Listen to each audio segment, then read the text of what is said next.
TV serial की सबसे बड़ी एक नाम है जो मिसेस भल्ला से जानी जाती है, ये है मोहब्बत। आज वो अपनी एक नई पारी शुरू कर रही है नए प्रोडक्शन हाउस से।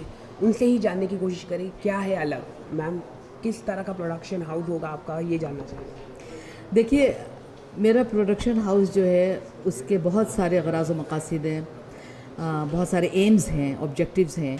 उसमें से एक तो ये है कि जो टैलेंटेड बच्चे हैं, टैलेंटेड लोग हैं जिनको कोई प्लेटफॉर्म नहीं मिलता है, हम उनको एक प्लेटफॉर्म प्रोवाइड करेंगे। और इसमें हम कोशिश करेंगे कि हम कम्युनिटी को एंटरटेन कर सकें, सिर्फ आंसू और आहों से नहीं, टेंशन से और स्ट्रेस से नहीं, बल्कि आजकल की जो स्ट्रेसफुल लाइफ है उससे निकाल कर हम ऐसा उन्हें एक जीवन देना चाहेंगे जो एक मोती की तरह हो। इसीलिए मेरे पहले प्ले का नाम है जीवन मोती। जैसे कि ये है मोहब्बत, आपका जो सीरियल है बहुत फेमस है और आपका किरदार को बहुत फेमस है। हर कोई घर घर में अगर जाने तो आपका किरदार लोगों के दिल में बसा हुआ है। तो क्या कारण था इस तरह के प्रोडक्शन हाउस शुरू करना? क्या आपकी क्रिएटिविटी ख़त्म होती जा रही थी वक्त? क्रिएटिविटी ख़त्म तो नहीं हो रही थी। देखिए, अगर मुझे एक तरह का रोल उसमें दे दिया गया, उसमें हालांकि मुझे जो रोल मिला था उसमें ऐसे इतने मौक़े हैं और मुझे जगह जगह इस बात का चांस मिलता है कि मैं अपने डिफरेंट टैलेंट्स को सामने लेकर आऊँ, लेकिन उसमें कुछ चीज़ें ऐसी हैं जो यकसुई का शिकार थी। फॉर एग्ज़ाम्पल, पंजाबी लैंग्वेज, मुझे उर्दू लैंग्वेज से बहुत प्यार है and I am proud of my Urdu language. तो उस पंजाबी लैंग्वेज से हटकर अपने प्ले में मुझे उर्दू लैंग्वेज बोलने मिलेगी, फिर हम इंग्लिश के प्लेस बनाएंगे। तो एक तो ये थोड़ी सी जिद्दत आएगी। लोगों को अभी तक ये पता है कि मिसेस भल्ला या शहनाज रिजवान एक एक्ट्रेस है। अब वो जानेंगे कि मैं कैसी राइटर हूँ, मुझे खुद फीडबैक मिलेगा तो मुझे कॉन्फिडेंस मिलेगा, मुझे मोटिवेशन मिलेगा कि मैं कैसी राइटर हूँ, कैसी प्रोड्यूसर हूँ, कैसी डायरेक्टर हूँ। और एज एन एक्ट्रेस भी मैं उस पंजाबी कैरेक्टर के अलावा और कितने तरह के कैरेक्टर करना चाहती हूँ। और ये मतलब जैसे आपने कहा कि क्रिएटिविटी उसमें ख़त्म होती जा रही थी, क्रिएटिविटी ख़त्म नहीं हो रही थी, लेकिन वो चांस ख़त्म हो गया था जिसमें मैं कहती हूँ ओए फिट्टे मुँह दे रहा, और वो उस टाइप का वो जो वो कभी कभी मतलब ये कि दिखाने को मिलता है। और पब्लिक जिस चीज़ को ज़्यादा देखना चाहती है वो डिसअपॉइंट हो रही थी। मेरे दर्शकों ने मुझसे कहा कि वो मेरा फ़नी वाला जो साइड है वो देखना ज़्यादा पसंद करते हैं, और एक तिश्नगी है जिसको मैं मिटाने जा रही हूँ। और अब मैं लोगों को अपने कलम के ज़रिए ज़हनी सुकून पहुँचाऊँगी और उनको एंटरटेनमेंट दूँगी जो एक ट्रेजिडी कैरेक्टर से नहीं मिल रही थी। जैसे कि आप एक जो फर्स्ट प्ले इस 24 ऑफ दिस मंथ होने जा रहा है, तो किस तरह का अलग प्ले होगा आपके दूसरे प्ले के? देखिए, इसके अंदर मॉरल है। मैं एक मैसेज दे रही हूँ पूरे वर्ल्ड को कि ये फ्रस्ट्रेशन, ये स्ट्रेस, ये जुल्म व सितम, ये कैसे ख़त्म हो, इसका क्या रीज़न है, हम इससे कैसे बाहर निकलें। एक तो ये मैसेज है। और दूसरा, मेरी जो फ़नी शायरी है उसके ज़रिए लोगों को मैं एंटरटेन करने की कोशिश करूँगी। फिर जो उर्दू ज़बान व अदब से दिलचस्पी रखते हैं उनके लिए इसमें बड़ा मवाद है। एक तो शायरी सुनने को मिलेगी, उसके अलावा वो फसी उर्दू।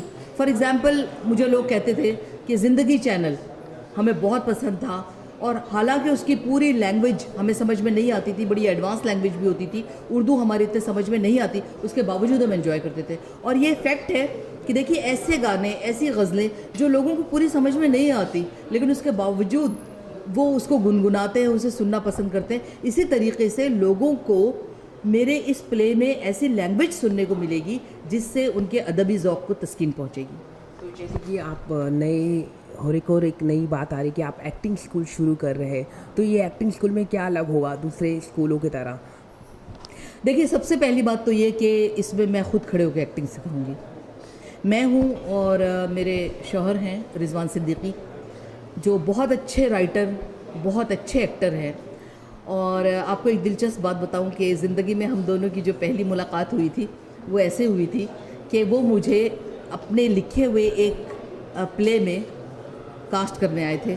उन्होंने एक कैरेक्टर के लिए मुझे सेलेक्ट किया था। इस तरह से एक प्रोड्यूसर की हैसियत से वो मेरे पास आए, फिर उनकी हैसियत एक डायरेक्टर की हुई, फिर उनकी हैसियत मेरी असल ज़िंदगी में मेरे हीरो की हो गई। तो ये कि सवाल क्या था आपका?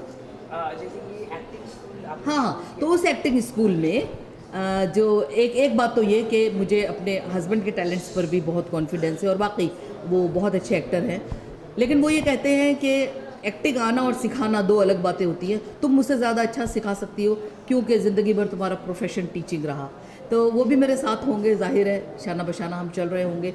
और मैं एक एक्ट्रेस होने के साथ साथ एक टीचर भी हूँ।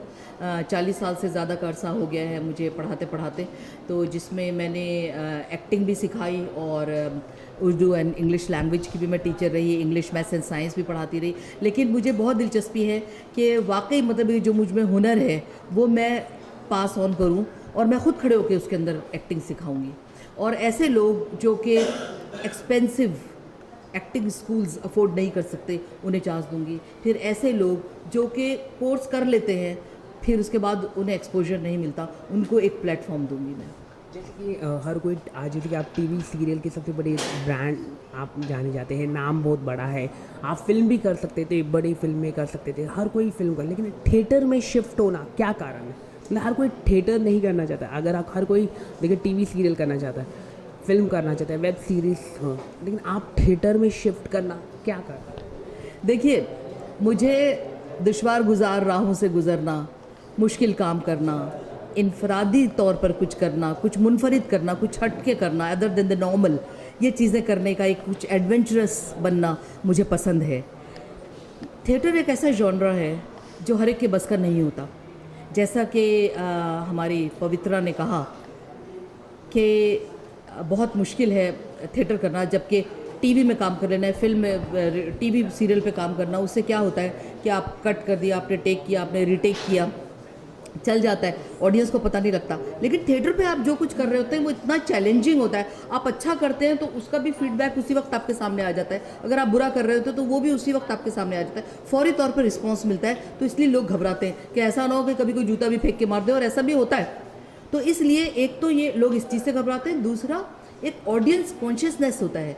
ऐसे बेशुमार फिल्मों के और टीवी के, रेडियो के आर्टिस्ट हैं जो स्टेज नहीं कर सकते, ऑडियंस कॉन्शियसनेस होता है।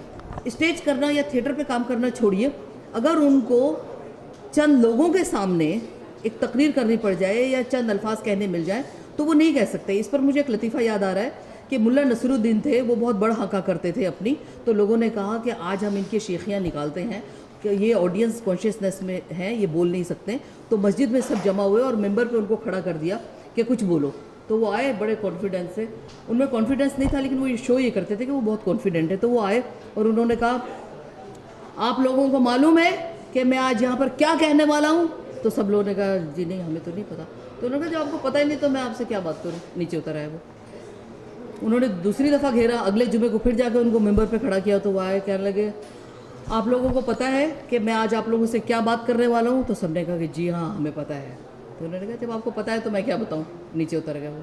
फिर तीसरी दफ़ा जब आए तो लोगों ने कहा, आज इनको ऐसा घेरो कि ये निकल ना सके चुंगल से और ये गिव अप कर दें कि वाकई मैं नहीं बोल सकता ऑडियंस के सामने। तो वो आए, कहने लगे, जी आप लोगों को पता है मैं क्या कहना चाहता हूँ? आधी ऑडियंस ने कहा जी हाँ हमें पता है, और आधी ऑडियंस ने कहा जी नहीं, हमें नहीं पता। तो उन्होंने कहा, ठीक है, जिनको पता है वो उन लोगों को बता दे जिनको नहीं पता है। तो इस तरीके से करके वो अपनी जान छुड़ा गए। कुछ लोग ऐसे भी होते हैं जो ऑडियंस के सामने नहीं बोल सकते, लेकिन वो इतने लाउड हो जाते हैं कि अपने कॉन्शियसनेस उसमें वो छुपा लेते हैं। तो थिएटर सबसे ज़्यादा मुश्किल जॉनरा है, और जैसे कि मैंने कहा कि मुझे मुश्किल काम पसंद है और मुझ में ये टैलेंट है। जब मैं 3 साल की थी तो मैं स्टेज पर थी। मेरे जो डैड थे वो बहुत अच्छे राइटर, डायरेक्टर और एक्टर थे, जनाब अहमद गाजी साहब मरहूम, खुदा उन्हें जन्नत नसीब करे। उनसे हेरिडिटी में मुझे ये हुनर मिला, और मैं ये सोचती हूँ कि जब मुझ में ये फ़न है, ये कला है, तो क्यों नहीं मैं इसे बरूए कार लाऊँ। इसलिए मुझे स्टेज पे काम करना बहुत अच्छा लगता है। मैडम, आखिरी सवाल है, जो ये शो है 24 को आने वाला है, तो 25 को आने वाला है, तो आप किस तरह से बुक करें, आपके शो किस तरह से देखें, वो अपील कर दीजिए। जी, एक तो हमने इसको रखा है बुक माई शो पे, तो आप वेबसाइट विज़िट कीजिए www.bookmyshow, उस पर आप टिकट्स ले सकते हैं। प्लस हमारा जो ऑडिटोरियम है बैंड्रा में, सेंट एंड्रयूज़ ऑडिटोरियम, उसके बुकिंग ऑफिस से आप ले सकते हैं। प्लस ये कि हम न्यूज़पेपर्स में दे रहे हैं, उसके ऐड में दे रहे हैं, तो ये जो कुछ फ़ोन नंबर्स वगैरह हमने दिए हैं, लिंक्स दिए हैं, वहाँ पर आप जाकर टिकट्स ले सकते हैं। बहुत बहुत शुक्रिया।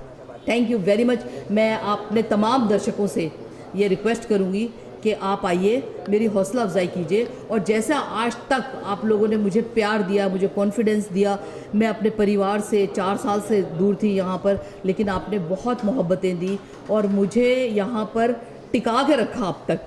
तो इसी तरीके से आप आकर मेरा ये प्ले देखिए जीवन मोती, और मुझे बताइए कि आपको कैसा लगा। 24th and 25th of मार्च को please come and have a lovely evening with me. Thank you ma'am. Thank you. Mumbai से कैमरामैन अमर के साथ कृष्णा कुरियाल, बॉलीवुड अड्डा।